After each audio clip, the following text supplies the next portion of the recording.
이어서 31장 말씀으로 들어가겠습니다. 출애굽기 이번에는 이제 31장 1절부터 18절까지 일자적으로는 18절이 아니라 11절까지 지혜로운 건축자 이야기 11절까지 같이 읽고 말씀 나눕니다.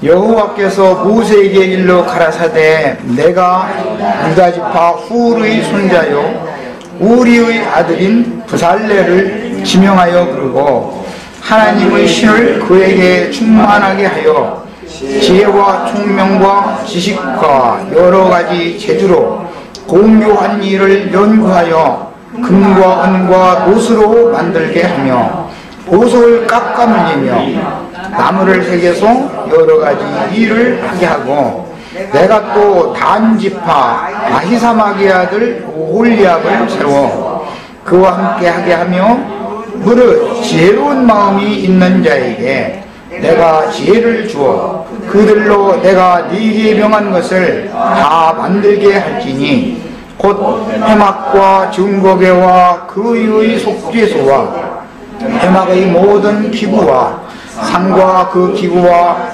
경금 등대와 그 모든 기구와 분향단과 번제단과 그 모든 기구와 물두멍과 그 받침과 제사직을 행할 때에 입는 공교의장 의복 곧 제사장 아론의 성의와 그 아들들의 옷과 관유와 성소의 향기로운 향이라 무릇 내가 네게 명한 대로 그들이 만들지니라.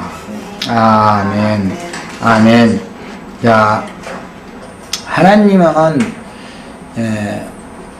호렙산 시내산의 꼭대기에 모세를 부르셔서 모세는 혼자 간 게 아니고 이제 수종자인 여호수아를 데리고 갔죠. 산 꼭대기 갈 때.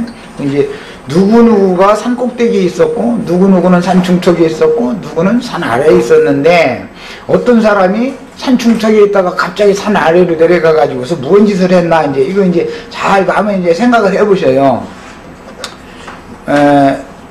오전 시간에 잠깐 말씀드렸지만 이 문맥의 흐름을 이게 꽤 맞추는데 도움을 드리려고 그래요. 앞으로 32장에 가면 금송아지 숭배 사건이 나오고 하나님의 책에서 이름이 흐려지는 얘기가 이제 나옵니다. 그런데 모세와 여호수아는 산 정상에 올라가서 금식하면서 그럼 모세만 금식한 거 아니냐고 그러시면 안 돼요. 여호수아는 밥 싸가지고 갔고 모세는 밥 안 싸고 도시락 안 가지고 가고 그런 게 아닙니다. 모세와 그 수종자가 아니 선생님이 선배가 굶고 있는데 후배는 저희 가서 도시락 까먹고 앉아서 일 일은 없잖아요. 그러니까 성경을 읽을 때는 말하고자 하는 의도를 아셔야 돼. 성경이라는 들 뭔가를 감춰놔두고 있으니까 이런 걸 이제 자꾸 이해를 시키느라고 그래요. 산 꼭대기에서 20장 이후에 지금까지 30장 끝절까지 이제는 사실은 원래 이제 수원서 여기까지 하려고 안 먹었었던 건데 31장 이후에는 사실은 안 해도 되는 거예요. 근데 30장 끝까지의 모든 하나님의 계시가 모세에게 주어졌습니다. 이것을 요약하면은 두 돌비에다가 하나님의 손가락으로 새겨졌다. 이제 이렇게 되죠. 그러니까 20장 이후에 30장까지의 10장 사이에 나온 모든 이 말씀들을 총 요약하면은 10가지 계율이 된다. 그 말이잖아요. 그것을 두 돌비에다가 하나님이 친수로 그분이 손가락으로 새겨졌다 그랬는데 신약에서는 하나님의 손가락으로라는 구약의 용어를 신약에서는 주의 영으로 라고 그랬어요. 신비에 새길 때 주의 영으로 새긴다 이렇게 해놨잖아요. 쓴다 이렇게 했어요.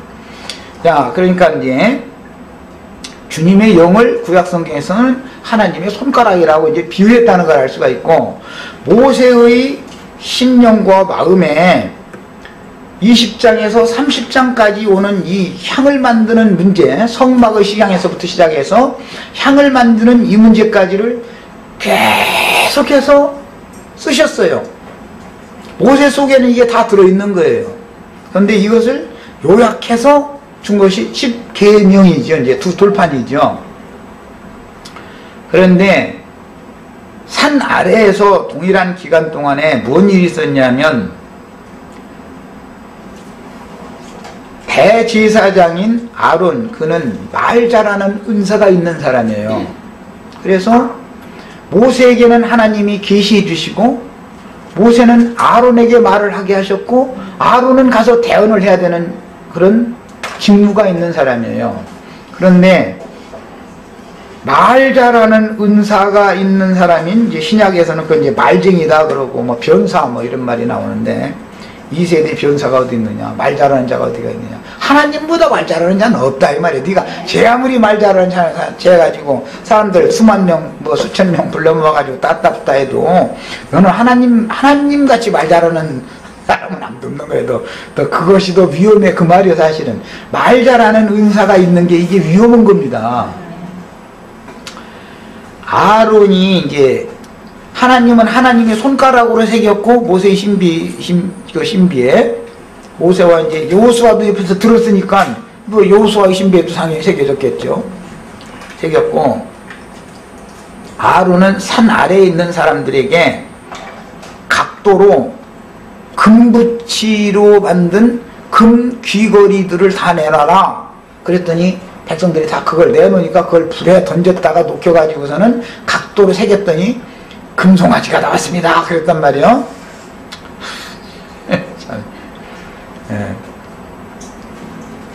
말 잘하는 은사가 있는 사람이 계시를 자기가 받은 것이 아니고 그 동생을 통해서 들은 풍어를 가지고 지금까지 사실은 19장까지의 말씀, 호렙산에서 떨기나무 불꽃 가운데에서 만나서 모세를 애굽에 보내서 출애굽을 시키는 과정까지는 아론이 함께 했죠.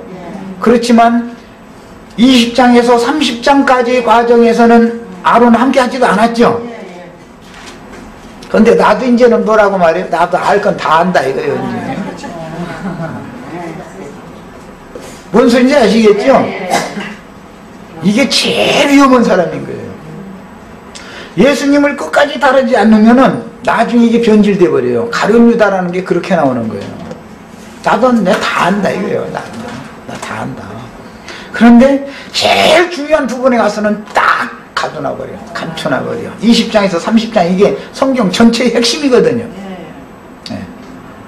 그런데 이 부분은 딱 하나님이 감춰버려요.